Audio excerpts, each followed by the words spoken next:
I'm just checking my feed. How are you? I'm Gloria Moraga. Happy Sunday.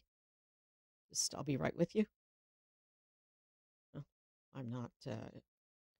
I'm on my phone, and I've got YouTube up, and there you go. And there I am, and there's my voice. Ugh, Lordy, how's everybody? Did everybody have a good Sunday? Did everybody have a nice Mother's Day? Were you all nice to your moms? I hope so. I'm turning my audio down. All right, we've got news. We've got political news. I'll make it short and sweet tonight because it's Sunday, and we've got to get ready for Monday and the work week. How's everybody doing? I am here with this gentleman who is pumping gas, and this is PBS, and it says U.S. gasoline prices rise 50% since the start of the war. And I'm checking. There we go. A gallon of gasoline. The price of a gallon of regular gasoline climbed 31 cents in the past week, spiking to an average of $4.48 per gallon Tuesday, according to AAA, hitting the wallets of drivers after rising 50% since the war with Iran began. The main reason drivers are paying more at the pump is because of a global energy crisis caused by the Iran war. The price of crude oil, which is the main ingredient in gasoline, has been climbing for the most of the past 2 months because the Strait of Hormuz, the narrow passage in the Persian Gulf through which a fifth of the world's crude oil normally passes, has effectively been shut, and oil tankers have been stranded there, unable to deliver crude. And up came paywall, but I do have an account. Hi, how are you? Thanks for being here. Thank you. I'm going through the Trump proposal. So, Trump, we've been waiting since Friday. Trump and Marco Rubio said that Iran was going to respond at any moment. Trump rejects Iran's response to latest U.S. proposal to end the war. And I was going to read through some of this article, but I wrote it down myself. So, what Iran said to Pakistani mediators. Iran rejected the U.S. proposal, calling it a surrender and saying they're not going to surrender. Iran wants war reparations paid by the United States. Iran wants full Iranian sovereignty over the Strait of Hormuz. And, had a misspell here, an end to sanctions. I'm going to, I just, and a release of all seized Iranian assets. Apparently, we still have more Iranian assets, more than what Barack Obama released. Now, the United States proposal that Iran rejected, the United States proposed to end the war, reopen the strait, and roll back Iran's nuclear program. Notice here, Iran doesn't say anything about the nuclear program. But this was supposed to be a temporary memorandum of understanding that would be signed by both parties, ending the war, and then the details would be worked out at a later date. Trump rejected this Iranian response, posting on social media, quote, totally unacceptable in all caps with an exclamation point, end quote.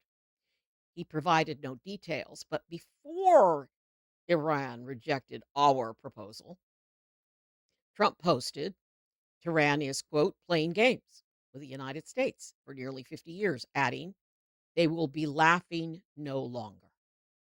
So that's basically, in a nutshell, what I was going to read to you in this article. So it's not good right now. Iran said its response to the latest U.S. proposal to end the war via Pakistani mediators on Sunday. But U.S. President Donald Trump quickly rejected it on a social media post, saying, quote, unacceptable. Iranian state television reported that Tehran rejected the U.S. proposal as amounting to surrender, insisting on war reparations. And go here past the ads. Trump is giving diplomacy every chance as possible, said Mike Walls, one of the U.S. ambassador to the United Nations. Mike Waltz told ABC News early today. Of course, I'm scrolling through this article and the computer froze. Iran said it is on full readiness to protect nuclear sites. Trump has reiterated threats to resume full-scale bombing if Iran does not accept an agreement to reopen the strait and roll back its nuclear program. Iran has largely blocked the strategic waterway. We're also blocking, we're outside the strait. Iran is inside the strait. But markets have been rattled. And as I began the report,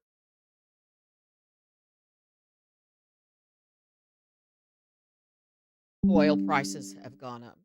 Having a little glitch here. Just want to let you know with OBS. OBS is saying, hi, Cranky Mullet. Thank you for being here. Just going through the Trump rejection of the Iran's rejection of Trump's plan to end the war, and then Trump saying that he rejects Iran. I will go and share this story with you. This story is from The Atlantic. It's being quoted all over the internet tonight. The Atlantic. Checkmate in Iran. Washington can't reverse or control the consequences of losing this war. This is written by Robert Kagan. And I will have to click in. And even though I subscribe to The Atlantic, it's still giving me paywalls. It's hard to think of a time when the United States suffered a total defeat in a conflict, a setback so decisive that their strategic loss could neither be repaired nor ignored. This is a quote from The Atlantic. The calamitous losses suffered at Pearl Harbor, the Philippines, throughout the Western Pacific in the first months of World War II. My father was stationed in the Philippines. Were eventually reversed. The defeats in Vietnam and Afghanistan were costly, but did not do lasting damage to America's overall position in the world because they were far from the main theaters of global competition. And I will say this in reading this and saying this, social media has changed the way we view wars. We had social media during Vietnam, it would be a whole different story. I mean, the way we have it now instantly.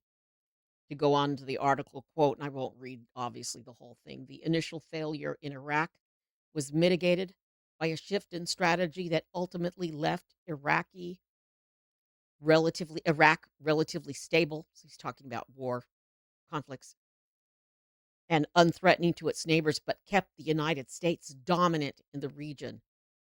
Defeat in the present confrontation with Iran will be an entirely different character. It can neither be repaired nor ignored. There will be no return to the status quo ante, no ultimate American triumph that will undo or overcome the harm done.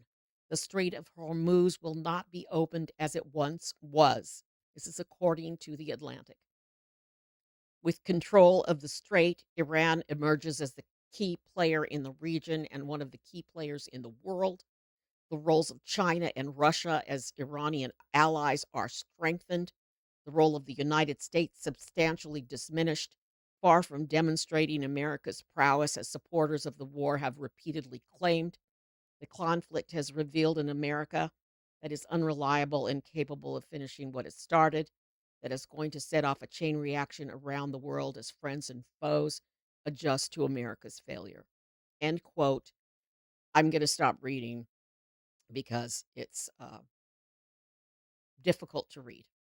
But it is an update on how we stand right now, today, on Sunday night, going into this next week when Trump will be in China.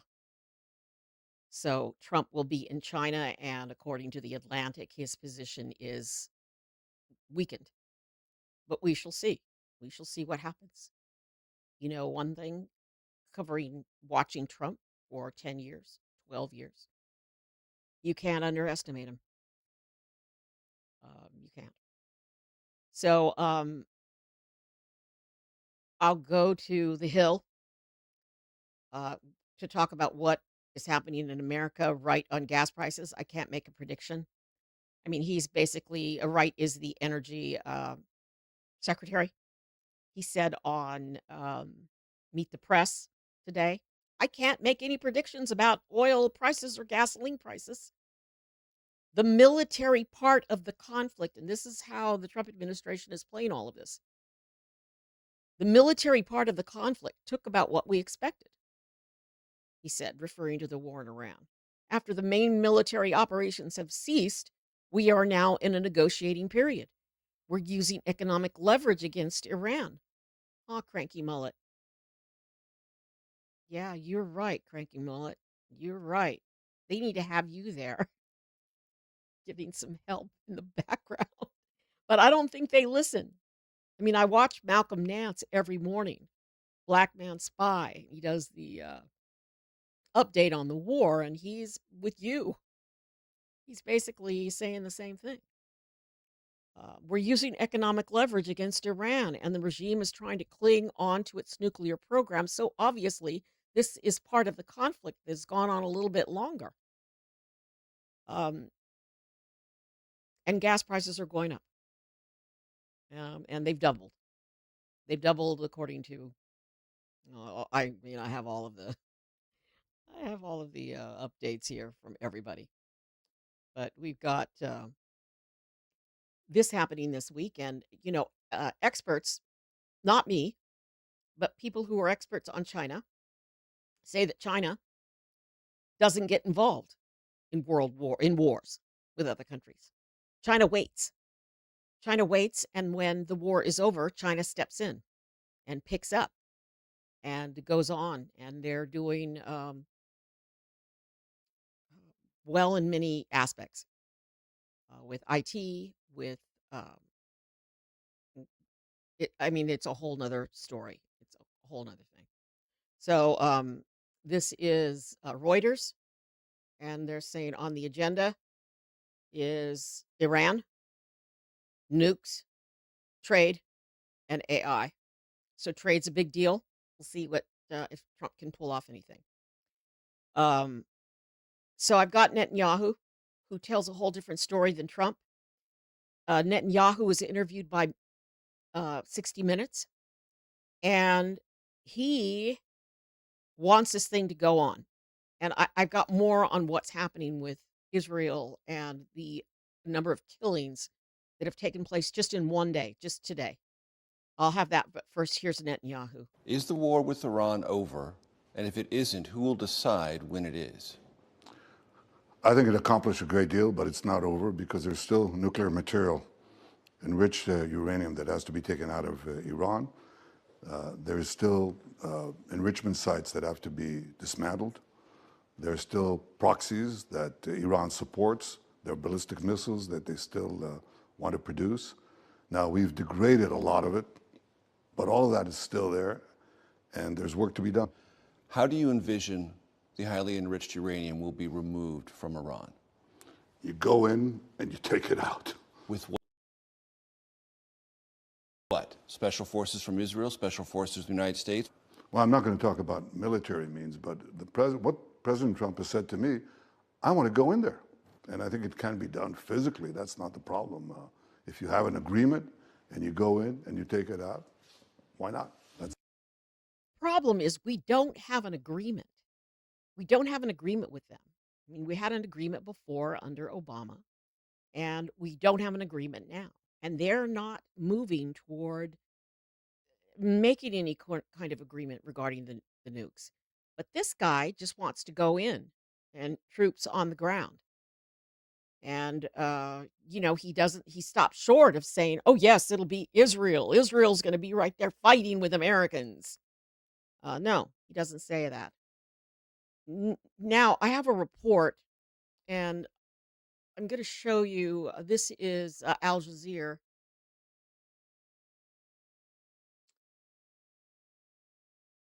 Medics among 51 killed in Israeli attacks on Lebanon in the past 24 hours. Now, this was posted earlier Sunday.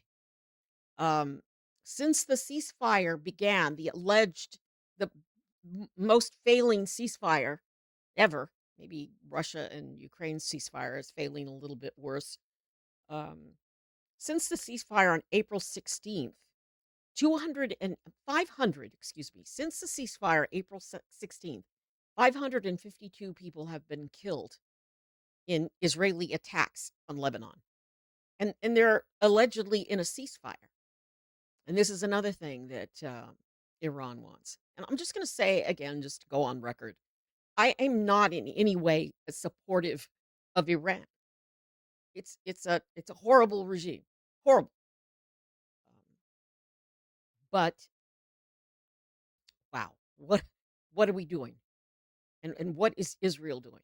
And I'm not criticizing Israel either. I'm criticizing Netanyahu and the leaders. Why are they killing medics? Here's a doctor talking about what's going on with the warfare that's going on in Lebanon via Israel. So one of the weapons that Israel uses is a warhead that contains thousands of tiny tungsten cubes. So when you see shrapnel injury or the effects of shrapnel injury, sometimes you pick out massive pieces of metal coated on all sorts of chemicals out of the bodies of people. But these are very sinister because they're tiny, and when they explode, they just spread out indiscriminately. And when they puncture someone's body, they make a tiny little scratch on the skin. Sometimes you cannot see, but the devastation's all on the inside. It doesn't look like anything serious to you. Doesn't look like anything serious. But they can kill, and I've seen the effects of these. I saw it in Gaza. I pulled these tiny cubes out of people in Gaza.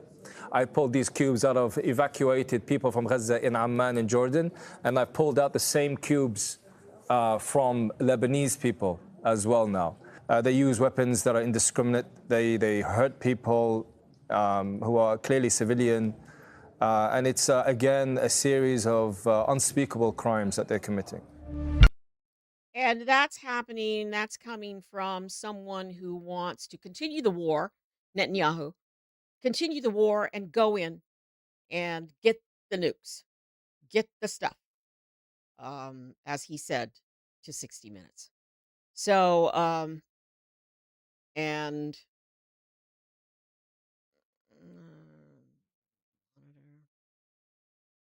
I'm just trying to move up my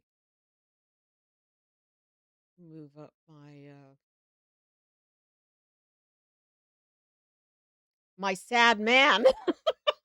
This is the man that I started with pumping gasoline, and it's going to get worse. We got our gasoline prices rise 50% since the start of the war, and we've got our energy secretary, kind of tap dancing around. It's not going to end anytime soon, and there was a time when they cut off gasoline. We had to not ration. What they would do is they would every day they would do like a lottery type thing, and you would have to see how what did your license plate end in, and then you could pump that day, and then not pump the next day, and it was every other gasoline rationing. So that might be coming up if this thing doesn't end anytime soon, and it does. We'll see how the week goes. So the other story that is happening, obviously, is the Hantavirus, and bunch of stories on the virus. So here's a report. So the ship docked where the outbreak was. So the outbreak occurred there's been so many stories now on how this is spread. They think that the couple that came onto the ship might have had it, and then their the man died, and then his wife died, and then I think a medical person died, and then others are ill. So here is kind of an update, and it's music with text. So hope you can follow along.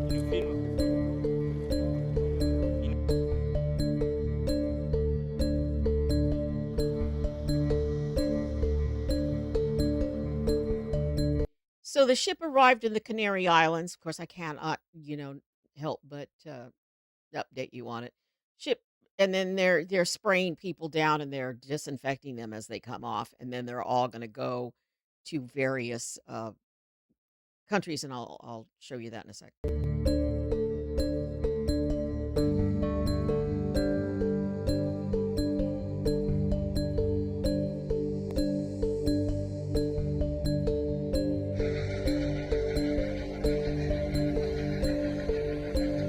6 cases.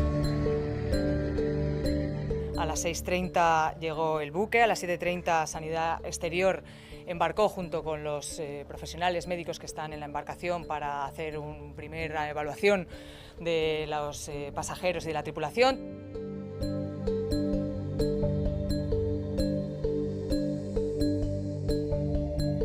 En torno a las 9:30 se ha empezado a desembarcar primero a los ciudadanos y ciudadanas españoles, pasajeros españoles, que, como acaban de ver en este vuelo que acaba de salir, acaban de despegar hacia Madrid. All right, here's where they're all going to. There are citizens from Canada, the Netherlands, Britain, Turkey, Ireland, the United States. All were sent from the Canary Islands to Madrid, and then they're going to send them home. So they're coming here to the United States, and I don't have any faith whatsoever in Robert F. Kennedy Jr., would be responsible for this.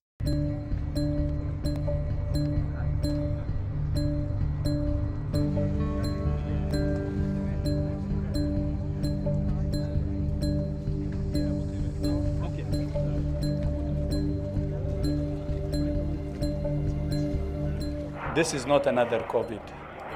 Thank God. And the risk to the public is low. So they shouldn't be scared and they shouldn't panic.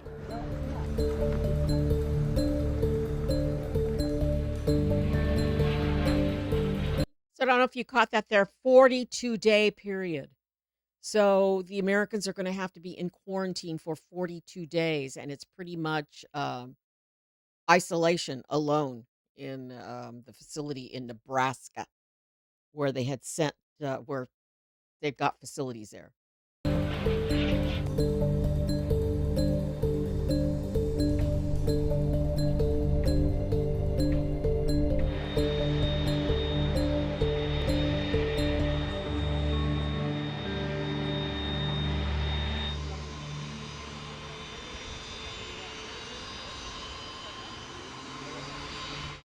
So that last graphic there were some people that got sick on the plane and they started presenting, and so now they've been placed in isolation. So yeah. We it's not COVID. They keep saying that. It's not COVID. So I'm going to just be short and sweet tonight. I'm going to go to Al Jazeera just to check to see if there's any updates. Here's that story: medics among 51 killed by Israel. They're talking about Russia and Ukraine. There's been some movement, some fighting. Russia kills 3 Ukrainians in 24 hours. Accuses Kiev of violating truce. So, yeah, that's that ceasefire. It's like, yeah. I was just trying to look for a funny story, a funny political story. Gosh, here's a story. Look, right here. with food benefits cuts looming in the United States, California eyes billionaire tax. Yeah, from your mouth to God's ear. Let's just hope that that happens. And there's a story about the genocide in Gaza is still taking place and hurting mothers. I will say this for a Mother's Day story. Here he is. Trump went not crazy. Trump posted quite a few Mother's Day posts on social media. Guess what he didn't do? He didn't wish Melania a happy Mother's Day. Now, maybe he showered her with gifts. I don't know. I mean, you'd think that here, Trump has posted 15 Truth Sunday, but not one to wish Melania happy Mother's. Oh, Lordy. All right, so here's a story that I talked about the other day. I was in a rampage about somebody, accused me of having Trump derangement syndrome or something. And I said, you can't trust him. You can't trust him. And MAGA fans revolt over Trump phone disaster. And there's a big article. Trump loyalists can't come to the phone right now. And there he is. The Trump family's latest money-making scheme is coming back to haunt them. Trump loyalists are growing heated after months of waiting for their T1 phone, despite already paying deposits for the Trump mobile device, which was originally scheduled for release August 2025. Here is a little funny story. I don't know how funny it is if you're the one. They pre-sold, but if you read the fine print, they didn't pre-sell. The money, the $100, was just to hold the phone. It didn't mean that you were going to get the phone. You have to read the fine print. But the Trump sons, not Trump sons, took in $60 million. And there's no sign of the phones anywhere. And I don't have Trump derangement syndrome. If anybody's criticizing me, you have Trump. What is it, Cranky Mullet? You have Trump love syndrome or whatever. Here's that story. I'm going to give you a warning. Warning. There's foul language in the TikTok post. And I guess it's okay because TikTok's letting it stay on. The MAGA dude, the Trump fan, drops the F-bomb. So if you don't like the F-bomb, just listen, don't look away, cover your ears. It's only once at the very beginning. Here it is. Hey, Trump supporter here. This goes out to Don Jr. and Eric. Where the fuck's my phones? I ordered 4 gold Trump phones in the summer. Grifters are gonna grift. So this article comes out from International Business Times and it's titled, MAGAs are fuming after email confirms they will never get their $500 roam phones or deposits back. And here's a breakdown of how this entire story started out. So Rump Mobile launched in... Okay, I'm just going to warn you. This is like a 2-minute piece. But instead of, he doesn't say Trump, the presenter, the TikTok guy. He calls him Rump, or he calls him various things. I mean, nothing foul. Just he just drops the T and calls him Rump. But here. Middle of June of 2025, promising a delivery of late summer 2025. Then the release date was moved to November of 2025, then to December, and then to the first quarter of 2026. By mid-March, their carrier certification deadline also passed without resolution. By April of 2026, Rump Mobile quietly redesigned its website, removing the release date entirely, rather than replacing it with a new one. And the best part about this entire situation is that nearly 600,000 supporters paid $100 USD each toward a gold smartphone that nearly a year on does not exist. The Rump Mobile T1 phone was originally announced by Don Jr. and Eric back in June of 2025 as a patriotic alternative to Apple and Samsung, with a made in the USA build. Then they realized that at the price point they were offering, they cannot make the phone in the USA, and the phone ended up actually being made in China, even though it was never made. Now, this screen grab is from Rump Wow. Mobile itself, where they wrote, "A pre-order deposit provides only a conditional opportunity of Rump Mobile later elects, in its sole discretion, to offer the device for sale. A deposit is not a purchase, does not constitute acceptance of an order, does not create a contract for sale, does not transfer ownership or title interests, does not allocate or reserve specific inventory, and does not guarantee that the device will be produced or made available for purchase." Now, I'm not a legal expert or anything, but from what I read so far and what I comprehend, it sounds like there's a chance the phone might not actually be made. So even though there's no updates or anything on this phone, who knows, it might actually end up being made. And who knows, maybe the quality of the phone will end up looking like this. Melanie Pettit likes the style, but it's what this watch does not have that makes it stand out. I noticed it right away. The T is missing. It just says RUMP. So it should say Trump. Should say Trump. Instead, it says rump. But anyway. That's the watch. The Trump gold watch or whatever. I wonder how the gold shoes are.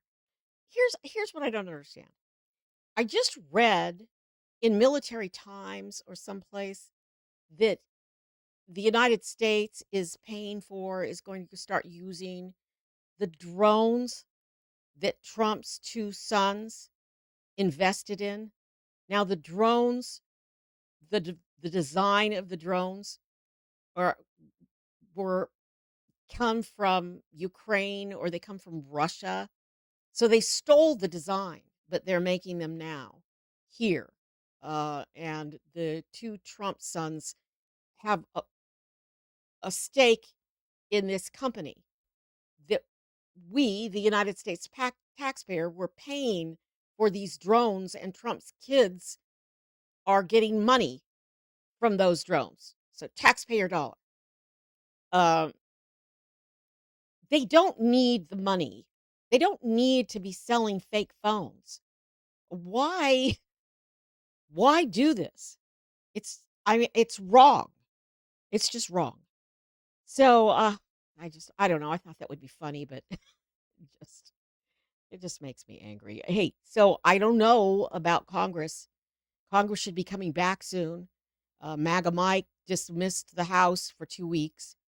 There was still a lot of stories, a lot going on with the redistricting in Tennessee and basically destroying all majority black districts. So there will be no majority black districts in the state of Tennessee anymore. And that's there's a lot going on about what's going to happen there. What are Democrats going to do?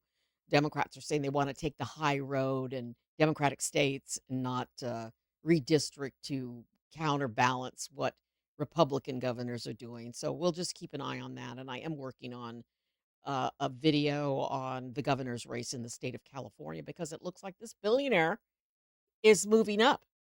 He's moving up and now giving Becerra a run for his money, and Katie Porter, the other Democrat, is all over the place slamming Becerra. And yeah, so I'm going to have something on that tomorrow. But I wanted to pop on and give you just an update on what's going on with the war. We don't know. We don't know what's going to happen. I'll be watching it. I've got my alerts on my phone and not sleeping well just because I'm worried about. Had a great Mother's Day, but just worried about what's going to happen now. We don't know. We really don't know. Cranky Mullet was right about the Fabian strategy. That's what Iran is doing. They're stalling and waiting to see what we do next. And meantime, the Atlantic has a brilliant piece by Robert Kagan talking about how things are different for us. But, honestly, we've been in a pickle before with wars and such. I mean, Vietnam and Korea. I could just go on and list them. But we'll get through this together. We just all need to stick together and not turn on one another, and we'll just see what happens. Thanks, you guys. Um, it's a pleasure to meet you, and yeah, thanks, you guys, for being here. I appreciate you. I'm getting hearts right now. I don't know from who, but I appreciate it. So I'm going to stall a little bit and go to Reuters. So we got China coming up and the whole thing with Taiwan. Here's British paratroopers dropping uh, medical supplies into an area that may be suffering from the Hantavirus. So that may be where it started. And no, there's no, there was some sort of thing on the internet that the hantavirus infection was caused by COVID vaccine. That's totally BS. Don't believe it. Uh, and Israel continues to want to strike. Lebanon is striking Lebanon and wants the war to continue and wants the ground troops in Iran. But I don't think Trump's listening much to Netanyahu anymore. At least that's what reports are saying. You know, he hasn't mentioned him much. And reports are saying that he's disillusioned by what Netanyahu told him and what was being said by Netanyahu. So, why are they killing medics, you guys? Don't know. It's troubling. It's troubling what's going on there. All right. I am Gloria Moraga. I am a political news channel. Please subscribe. Please support me. I am independent, really independent um, reporter, video producer, reporter, and I will be back. It's still Sunday. So happy Sunday, happy Monday. Enjoy your week. And I'll be back as soon as there is news to report on the war or anything else that's going on. I'll be watching Congress. I'm going to get a rundown in a minute from somebody I subscribe to who does a wrap of what's coming up in Congress this coming week. So I'll be watching that. There's a lot going on with the budget and spending all our money. And it's like we really have to watch them. They're trying to do all kinds of spending because there's concern about what's going to happen with the election in November. So I'll be watching that and reporting on it. So thanks. I hope you're not calling me an idiot, but if you are, I'm not going to worry about it because I just don't care. Cranky Mullet, thank you for being here, and thank you to my subscribers for being here. I really appreciate and love you so much. And I'll be back tomorrow. Thanks, Gloria Moraga here.